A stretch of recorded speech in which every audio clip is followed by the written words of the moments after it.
दोस्तों, आज हम सुनेंगे नाचने वाले बाबा की कहानी। यह एक आत्मविश्वास से भरी प्रेरक कहानी है।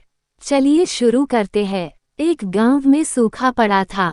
बारिश न होने के कारण फसलें सूखने लगी थीं। गांव वाले परेशान हो गए।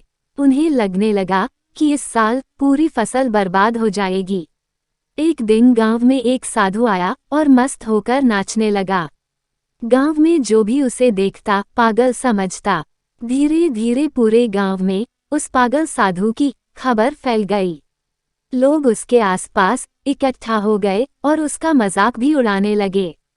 तभी अचानक बादल घुमड़ने लगे और जोरों की बारिश शुरू हो गई। साधु ने नाचना बंद कर दिया। गांव वालों के आश्चर्य की कोई सीमा नहीं रही। वे हाथ जोड़कर साधु से क्षमा मांगने लगे। उस दिन के बाद से साधु गांव में ही एक कुटिया बनाकर रहने लगा। जब भी सूखा पड़ता वह नाचने लगता और बारिश हो जाती। वह बारिश वाले बाबा के नाम से प्रसिद्ध हो गया। एक बार शहर से कुछ लड़के गांव में घूमने आए। जब उन्होंने बारिश वाले बाबा के बारे में सुना तो उन्हें यकीन नहीं हुआ। उन्होंने गांव वालों से कहा कि अगर साधु बाबा के नाचने से बारिश हो सकती है तो हमारे नाचने से भी हो सकती है। उन्होंने नाचकर बारिश करवाने की चुनौती ले ली। अगले दिन एक मैदान में सारे गांव वाले इकट्ठा हो गए। साधु भी वहां था और चारों लड़के भी। चारों लड़कों ने नाचना शुरू किया।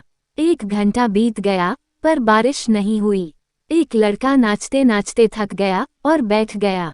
1 घंटा और बीता पर बारिश नहीं हुई। दूसरा लड़का भी थक कर बैठ गया। 2 लड़के नाचते रहे लेकिन बारिश न होते देख वे भी कुछ देर बाद थक कर बैठ गए। उसके बाद साधु ने नाचना शुरू किया। 1 घंटा बीत गया, बारिश नहीं हुई पर साधु नाचता रहा। 2 घंटे बीत गए, बारिश नहीं हुई पर साधु नाचता रहा। साधु को नाचते नाचते शाम हो गई। चारों लड़के सोचने लगे कि ये साधु तो व्यर्थ ही नाच रहा है। तभी अचानक बारिश शुरू हो गई। साधु ने नाचना बंद किया पर गांव वाले झूम उठे।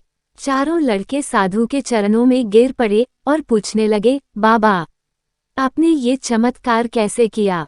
साधु ने कहा, मैं इस विश्वास के साथ नाचना शुरू करता हूँ कि बारिश जरूर होगी और तब तक नाचता रहता हूँ जब तक बारिश नहीं हो जाती। इसलिए मैं जब भी नाचता हूँ बारिश जरूर होती है। दोस्तों, साधु की इस बात में जीवन की एक बहुत बड़ी सीख छुपी हुई है। किसी भी काम में सफल होना है तो उसे पूरा करने के दृढ़ निश्चय के साथ काम शुरू करें और उसके बाद रुके नहीं। उतार चढ़ाव आएंगे लेकिन अपने निश्चय से डिगे नहीं। लगातार काम करते रहें, काम में सफलता अवश्य मिलेगी। दोस्तों, आपको ये कहानी पसंद आई हो तो इस चैनल को सब्सक्राइब करें, वीडियो को लाइक करें, कमेंट करें और अपने अधिक से अधिक दोस्तों को शेयर करना ना भूलें। धन्यवाद।